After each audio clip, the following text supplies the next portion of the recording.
আসসালামু আলাইকুম ওরহমতুল্লাহ। আন্তঃসীমান্ত যে রিলেশন বাংলাদেশ এবং ভারতের মধ্যে, সেখানে বড় একটা ভূমিকা পালন করে বিডিআর এবং বিএসএফ। কারণ বাংলাদেশের সীমান্তরক্ষী হচ্ছে বিডিআর, আর ওদিকে ভারতের সীমান্তরক্ষীরা হচ্ছে বিএসএফ। তারা কি করে বর্ডারকে প্যাট্রোল করে, যাতে বাংলাদেশ থেকে কেউ ভারতে যেতে না পারে, ভারত থেকে কেউ বাংলাদেশে আসতে না পারে। তারা তাদের বর্ডারকে সিকিউর করে। কিন্তু গতকালকে আমরা একটা জিনিস দেখেছি যে বাংলাদেশের বিডিআর জওয়ানরা বিএসএফের কোনো একজন সৈনিককে মনে হয় পা ধরে দেখা যাচ্ছে যে তারা মাপ চাচ্ছে কিছু একটা, না? সো আমরা যেটা আলোচনা করছি সেটা হচ্ছে বাংলাদেশের যে বর্ডার সিকিউরিটি গার্ড অথবা ওইদিকে আমাদের যেটা আছে বিএসএফ, এদের মধ্যে এই যে এই লড়াইটা, সেটা হওয়াটা খুব স্বাভাবিক। কারণ তারা যার যার দেশের স্বার্থ দেখবে। কিন্তু এখন এই জিনিসটা মনে রাখতে হবে, তাহলে ভারতীয় যে জনগণ আছে তারা বাংলাদেশে কেন আসবে? ভারতীয় জনগণ বাংলাদেশে কেন আসবে? কোনো কারণ আছে? বাংলাদেশে কেন আসবে? আমি খুঁজে খুব একটা কারণ পাইনি যে এই কারণে ভারতীয় জনগণ বাংলাদেশে আসবে। আপনি কি আমাদেরকে একটু কমেন্টে জানাবেন যে এই কারণে আসতে পারে? চাকরি বাকরি, বাংলাদেশে চাকরি বাকরি বেশি আছে, বাংলাদেশের লোকজন তো চাকরি পায় না। তাহলে বাংলাদেশিরা কেন ভারতীয়দের যায়? কেন বাংলাদেশের লোকজন বেশি, বাংলাদেশে চাকরি নেয়, ভারতে প্রচুর কাজ করার সুবিধা আছে, ভারতের জিডিপি বাংলাদেশ থেকে অনেক অনেক বেশি আগানো। কিছু কিছু শহরে, যেমন মুম্বাই তুম্বাই, এই সমস্ত দেশে যদি যাওয়া হয়, ওই সমস্ত স্টেটে যদি যাওয়া হয়, তাহলে প্রচুর কাজকর্ম ওখানে পাওয়া যায় এবং বেশ ভালোভাবে রাজার হালে থাকতে পারে। আর কি হতে পারে?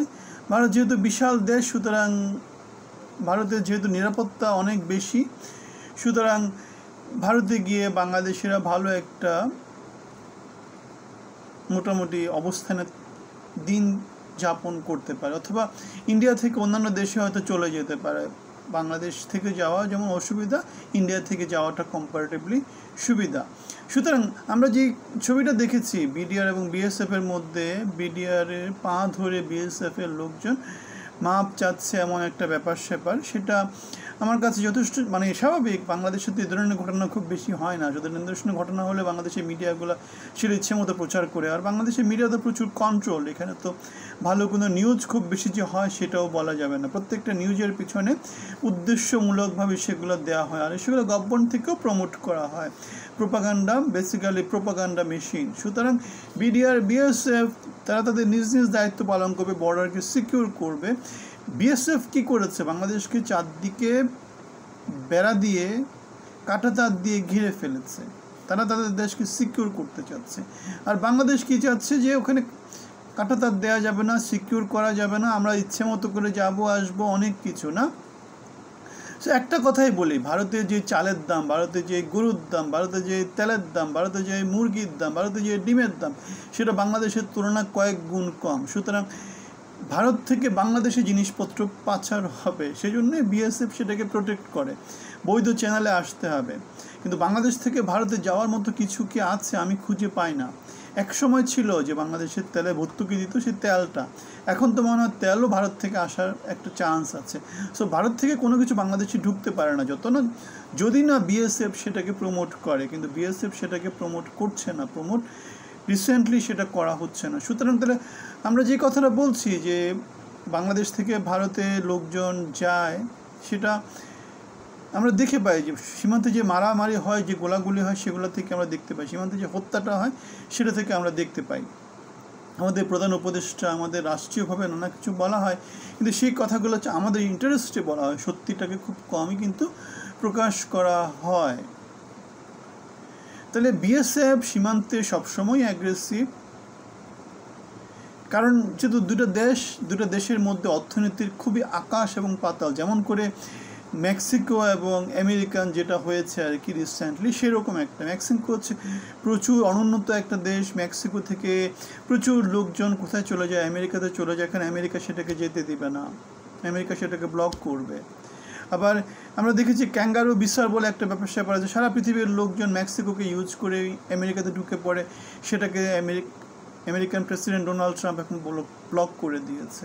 তারা চাচ্ছে তাদের ন্যাশনাল ইন্টারেস্টে, তারা চাচ্ছে যোগ্য লোকদেরকে ক্ষমতায়িত করতে, যোগ্য লোকদেরকে দেশের ইমিগ্রেশনের সুবিধার মধ্যে নিয়ে আসতে, অযোগ্য লোকদেরকে তারা ব্লক করে দিতে চাচ্ছে, যেটা খুবই ভালো একটা ডিসিশন, যেখানে আপনি অন্য কিছু বলতে পারবেন না, অন্য কিছু বলা মনে হয় উচিত না।